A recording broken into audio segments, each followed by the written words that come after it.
En este viernes de la 19ª semana del tiempo ordinario, la Iglesia nos invita a reflexionar en el texto de Mateo 19, 13 al 15.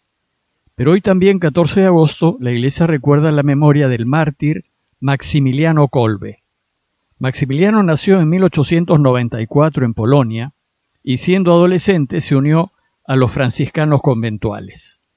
Al iniciar la Segunda Guerra Mundial, Maximiliano fue arrestado y transferido al campo de concentración de Auschwitz, en Polonia. En Auschwitz, las autoridades alemanas dispusieron que si un prisionero se fugaba, castigarían a todos, eligiendo a 10 a morir de hambre en un búnker. Sucedió que un prisionero escapó, y como habían anunciado, los nazis seleccionaron a 10 presos para justiciarlos. Uno de los seleccionados no quiso morir porque tenía familia. Y entonces Maximiliano se ofreció a morir por él en su lugar. Encerraron a los 10 elegidos a morir de hambre, pero luego de 2 semanas solo seguía vivo Maximiliano. Entonces, el 14 de agosto de 1941, los guardias decidieron matarlo con una inyección letal. Ahora, volviendo a nuestra lectura de Mateo, les leo el texto citado. En aquel tiempo se acercaron unos niños a Jesús para que les impusiera las manos y rezara por ellos. Pero los discípulos los regañaban. Jesús entonces dijo: déjenlos, no impidan a los niños acercarse a mí. De los que son como ellos es el reino de los cielos. Les impuso las manos y se marchó de allí. Este relato es un intermedio que hace Mateo entre las enseñanzas de Jesús a los fariseos acerca del matrimonio y el divorcio, y antes de contarnos el encuentro que tuvo con el joven rico. Este breve relato busca recordarnos que en el reinado de Dios solo participarán aquellos que se reconocen hijos de Dios y que desean depender de Él para todo. De la misma manera como los niños dependen de sus padres para todo. El contexto del relato es el camino hacia Jerusalén. Como recuerdan, Jesús ha dejado Galilea y ha iniciado su peregrinación hacia Jerusalén para celebrar la Pascua. Y en el camino, el deseo de Jesús es enseñar a quienes caminan con Él cómo hay que vivir si queremos ser felices. La primera enseñanza, según Mateo, ha sido acerca del matrimonio. Y vimos ya que Jesús enseña a quienes quieren vivir su camino que la decisión de casarse es muy seria y que hay que tomarla en total libertad, sin intereses secundarios, y movidos solamente por el puro amor. Y que si la pareja procede de esta manera, una vez que se compromete, ya no tiene necesidad de romper el vínculo, ni siquiera se va a plantear esta posibilidad. En el relato de hoy, Jesús nos ofrece una segunda enseñanza en donde nos invita a ser como niños. Los peregrinos que han venido caminando con Él y que han sido testigos de las curaciones que ha venido haciendo Jesús, quiere que impongan sus manos sobre sus hijos y los bendiga. Pues Jesús solía curar imponiendo las manos y los testigos narran que salía de Él una fuerza que sanaba a todos. Entonces los padres de unos niños desean que sus hijos también se beneficien de la imposición de manos de Jesús. Y dice el texto que le acercaron unos niños a Jesús para que les impusiera las manos y rezara por ellos. Pero el relato nos dice que los discípulos se opusieron. ¿Pero y por qué se opusieron? En primer lugar, se opusieron por la idea que el mundo cultural judío tenía de los niños. Para los judíos, los niños, mientras eran niños, no valían absolutamente nada. Eran más bien un estorbo y se les consideraba dentro del mismo grupo que las mujeres, que tampoco valían nada. Los niños eran considerados propiedad del hombre, así como lo eran los camellos, las cabras, las ovejas, etc. Si el niño era de sexo masculino, solo valía a partir de los 13 años de edad, cuando dejaba de ser niño y empezaba a ser adulto. Hay una ceremonia religiosa judía que se llama el Bar Mitzvah, que se realiza en torno a los 13 años, en donde se le da una especial instrucción religiosa al niño, y éste, desde ese momento, se hace responsable de cumplir la ley de Moisés. Entonces, desde ese momento, el niño, que ya es adulto, ya vale para la sociedad. Probablemente el relato de Lucas, en donde nos cuenta que Jesús a los 12 años se perdió en el templo, correspondió al bar mitzvah de Jesús. Lucas nos presenta a Jesús en el templo aprendiendo y preguntando, y queda claro que el primer mandamiento de la ley de Moisés ha sido plenamente asumido por Jesús. Para él, Dios Padre está por encima de todo, hasta de sus propios padres. Entonces, volviendo al relato, al ver los discípulos que todos esos niños se acercan a Jesús para ser tocados por él, debió parecerles un atrevimiento, una falta de respeto, pues el niño no tiene ningún derecho y no debe estar molestando a Jesús. Y el texto nos dice que los discípulos los regañaban. En segundo lugar, los discípulos se opusieron a que los niños se acerquen a Jesús porque al hacerlo tienen ocasión para ejercer su autoridad. Si bien los discípulos están aprendiendo el camino de Jesús, los valores que promueve el mundo siguen pesando fuertemente en ellos, como en todos nosotros. Y entonces los discípulos se oponen a que se acerquen los niños porque se sienten atraídos por lo que valora el mundo, el ejercicio del poder y de la autoridad.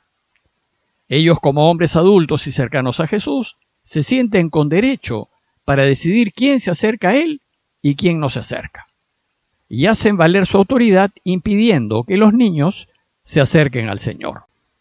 Entonces Jesús reacciona y les dice, déjenlos, no impidan a los niños acercarse a mí. No impidan que se acerquen a mí quienes no valen, los que son menospreciados, los que están al margen, los pobres, los que no tienen ningún poder, es decir, aquellos a quienes el mundo no valora. El deseo de Jesús es que estén junto a Él aquellos a quienes el mundo no aprecia, porque no tienen ni dinero, ni poder, ni fuerza. Y aprovecha para insistir en una lección previa que parece que los suyos han olvidado. Poco antes, en Mateo 18:1-4, cuando empezó Jesús su enseñanza a la comunidad acerca de cómo se procede cristianamente, los suyos le preguntaron, ¿quién es el mayor en el reino de los cielos? Y Jesús, para responderles y demostrarles quién es el que más vale a los ojos de Dios, es decir, quiénes son los grandes en el reinado de Dios, llamó a un niño y lo puso en medio de ellos. Es decir, Jesús puso como ejemplo de grande, de importante, de valioso, aquel a quien la cultura judía no da ningún valor. Ya les había enseñado que quienes más valen para Dios son los que son como niños. En esa ocasión Jesús les dijo, quien se haga pequeño como este niño, ese es el mayor en el reino de los cielos. Para Jesús los niños deben ser un modelo para los discípulos, porque son sinceros, dicen lo que piensan sin hacer cálculos políticos o de conveniencia, y no maquinan ni son manipuladores. Modelo, porque no son considerados por el mundo, porque no valen para los fuertes y poderosos. Pero sobre todo, modelo, porque confían a ciegas en sus padres, así como nosotros deberíamos confiar a ciegas en Dios. Para Jesús lo que importa no es lo que piense el mundo, sino lo que agrade a Dios Padre. Y lo que agrada al Padre es que lo tengamos por Rey y hagamos en todo su voluntad. Así como para un niño, su papá es lo más grande que hay. Así también, para quienes son como niños, Dios es lo más grande que hay y lo tienen por Rey. Y cuando somos niños se cumplen varias bienaventuranzas. Bienaventurados los pobres de espíritu, los sencillos, los humildes, los que pasan desapercibidos. Bienaventurados los mansos, los tranquilos, los dóciles, los que no usan la fuerza. Bienaventurados los limpios de corazón, los inocentes, los puros, los de recta intención. Y en este caso, al ser repudiados y rechazados por los discípulos, bienaventurados los perseguidos. Jesús concluye su enseñanza diciéndonos que de los que son como ellos es el reino de los cielos. Ya les había enseñado que si no cambian y se hacen como los niños, no entrarán en el reino de los cielos. Pero dejar lo que valora el mundo y asumir lo que valora Jesús no es nada sencillo, pues lo que valora el mundo resulta muy atractivo. En Marcos 9, 35-37 hay una enseñanza semejante a partir de una discusión entre los discípulos respecto a quién era el más importante. En esa ocasión dice Marcos que Jesús se sentó, llamó a los 12 y les dijo: si uno quiere ser el primero, sea el último de todos y el servidor de todos. Y tomando un niño, lo puso en medio de ellos, lo estrechó entre sus brazos y les dijo: el que reciba a un niño como este en mi nombre, a mí me recibe. Y el que me recibe a mí, no me recibe a mí, sino a aquel que me ha enviado. Pero eso de desear ser el último y el servidor de todos supone un arduo trabajo de desapego y desprendimiento, en donde ya no interesa el poder ni la autoridad, sino el servicio y la dependencia total y absoluta en Dios. El relato de hoy concluye diciéndonos que Jesús les impuso las manos y se marchó de allí. Imponer las manos y rezar por los niños simboliza su plena aceptación. A manera de conclusión, los invito a considerar que una de las principales características de los niños es que confían totalmente en sus padres, que saben que ellos les darán la comida a su tiempo y que nada de lo que necesiten les faltará. Y todo padre se preocupará porque así sea. Por tanto, los invito a considerar, primero, ¿qué tan tomados estamos por los valores del mundo? ¿Buscamos controlar y ejercer poder y autoridad? Y segundo, preguntarnos, ¿qué tan niños somos? ¿Qué tan confiados somos de Dios Padre? ¿Estamos convencidos de que Él siempre estará con nosotros velando para que nos vaya bien? ¿Estamos seguros que siempre se ocupará de cubrir nuestras necesidades? Pidámosle a Dios su gracia para que me haga como niño, que no dude del amor que me tiene y a ojos cerrados ponga toda mi confianza en Él. Parroquia de Fátima, Miraflores, Lima.